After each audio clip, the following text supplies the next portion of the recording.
Hello there, Sarah from 17 once again. This is my Hotline Miami A+ rank video walkthrough, or just whatever I've been saying before. It's been a while since I did a commentary for this one. So this level is the 10th chapter, entitled Hot and Heavy, and I'm using Carl immediately, as you can see. And Carl usually means that I couldn't do this when I tried it as Richard, the Rooster Mask, which gives you no benefit. This obviously gives you a lot of benefits because it's a ridiculous drill guy and it's super good and super useful. So strategies are simple, as they most often are in this game.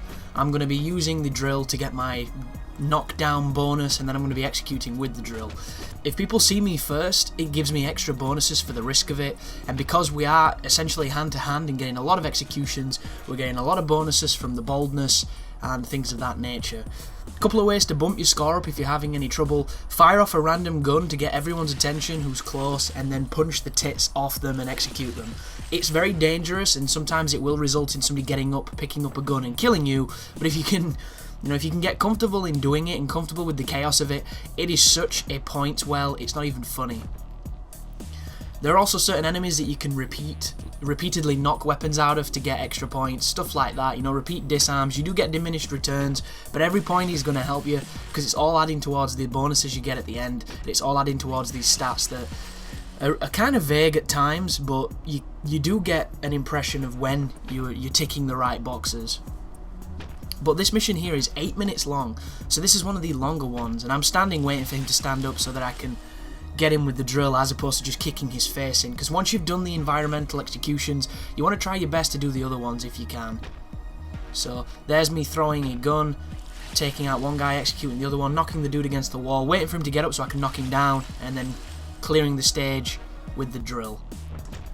But while the chaos is happening in the background of strategies you've seen me do before, and some of them extremely risky, as you can see here, where people are firing guns at me, and because of the way the game works, sometimes you can get iframes, sometimes the hits will miss just because of how the detection kind of goes, which I haven't spoke about, which I probably should cover. So the gist of it is, the bullets come out of the end of the gun, surprise surprise, but the gun itself, because of how long they are on the characters in this like isometric top-down looking game, if you stand so close to the enemies, because you can physically stand on them, occupy the exact same space as them, when they shoot the gun, because you're not touching the end of the barrel where the damage comes out of, you don't take any damage. And there are also moments when you're in animations where you're doing executions or certain moves where you do get iframes.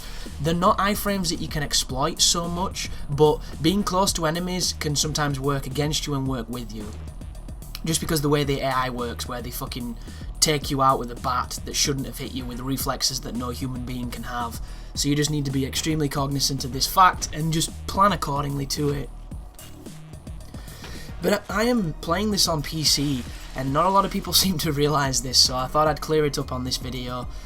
The irony being is no one will probably watch this video, and everybody will already be thinking it's PS3, because it does kind of coincide with the PS3 release, and I am a console gamer for all intents and purposes, but I actually paid £3.49 for this game, which is cheaper than a bus fare to get to my local town, which just goes to show how much buses are fucking ripping us off, but also how good these PC games are when it comes to value, because you can pay hardly anything. I almost wanted to pay more because I wanted to support the team that made it. But I purchased it. I didn't purchase it through Steam because I don't have a Steam, and a lot of people are going to be like, oh my fucking god, you don't have a Steam. Steam can do more good than bad if you're not using it a lot, especially when it demands to be on and things like that. And it's like Skype. Skype fucks me off. There are a bunch of softwares that love to just sit on your taskbar and like, you signed in automatically. It's like, turn it off. You still signed in automatically because we fucking love you. And I really don't like stuff like that. And Steam has given my dad a lot of problems with login stuff and not being able to play with it, so I avoid it like the plague until I get into it, and then I'll probably preach it's the best thing since, Jesus. But as it stands, I'm not really a Steam guy. I bought this on a system called GOG.com, and I have no idea what that even was, but I signed up to it and it allowed me to buy it with PayPal. I downloaded it directly, and boom, I had the game. I record it with fraps. The frame rate can tank, but it's not when you would expect it to. It's very strange times, so if you do see any slowdown in these videos, it's literally because the frame rate was dropping during fraps. The times I noticed it most were when it transitioned from a level that you played to a level in your house where you walk around, and I haven't really kept any of those. Oh, it's done it there. Do you see it dip? And you'll notice I stand still, and did you see how it... There's a very subtle transition there between two videos, because that's when I literally...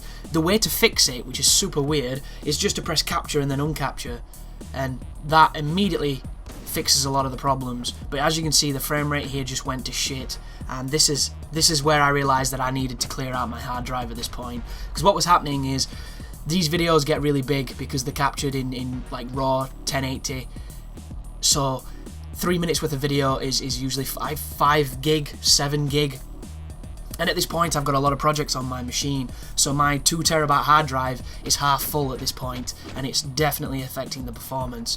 So I stopped playing after recording this mission, and I edited, rendered, commentated, and then deleted everything, so that now when I play I'll not have any of those frame drops because of how intensive the recordings are on your PC's performance. And this is one of those videos where I would have normally just stopped, cleared out my hard drive a bit to get some room back to make it nice and fluid again, and then continued. But I'd invested quite a lot of time in this level because this is a long level, and I died quite a lot in the bits that, you know, you've seen so far to get those runs, and I didn't want to give up on this score because I knew, you know, 100,000 score or close to it is going to be a decent rank at the end. And instead of wasting, you know, half an hour of my life or however long it took, I kind of just gritted my teeth and bared it. But I was getting really mad, and my girlfriend can attest to that because she was sleeping behind me, and apparently she kept hearing me growl because I do that when I get mad. I do the when something kills me, or when the frame starts to dip and I'm like, fuck this game, just come back, because it really affects how you play. But that is the end of Hot and Heavy. As you can see, the killings immediately are quite high because this is a long level, a lot of dudes to kill, a lot of violence. That is a lot of killings bonus.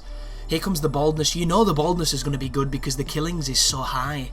So this is another one that's going to be staggeringly tall.